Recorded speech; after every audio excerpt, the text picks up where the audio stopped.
Pour certains, son nom reste imprononçable. Alors le mieux, c'est que ce soit lui qui vous le dise, alors répétez après lui.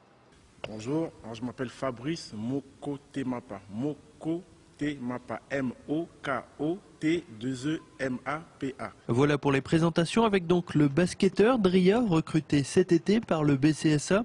Un joueur d'envergure pour le club au bois, une façon de marquer les ambitions. Moi j'ai choisi de venir au BCSA pour une bonne raison, c'est que je connaissais un peu Olivier déjà. Et quand il m'a appelé, il a appelé mon agent et il m'a appelé par la suite pour me proposer son projet. Et c'était vraiment intéressant, je cherchais déjà une stabilité dans une équipe. Et donc il répondait à tout ce que j'attendais au fait d'une équipe.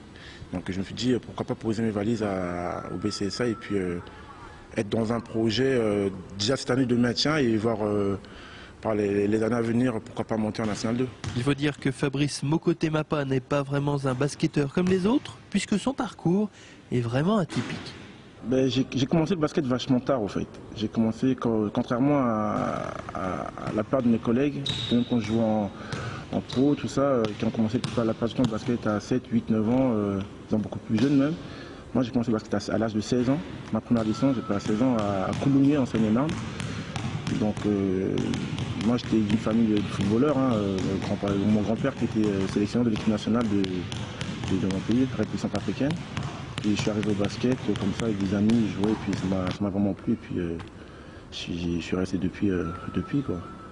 Pour parfaire encore un peu plus son CV, et juste avant de rejoindre le basket club de Saint-André, cet été, le Centrafricain a rejoint sa sélection pour un match face à l'équipe de France de Tony Parker, un souvenir forcément inoubliable.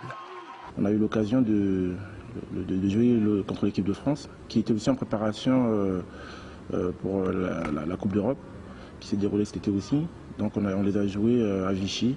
C'était vraiment une bonne expérience. Ouais. De pouvoir jouer contre les joueurs comme Tony Parker, Joachim Noah, Boris Dio, Batum, tout ça, c'était vraiment une bonne expérience. Ouais.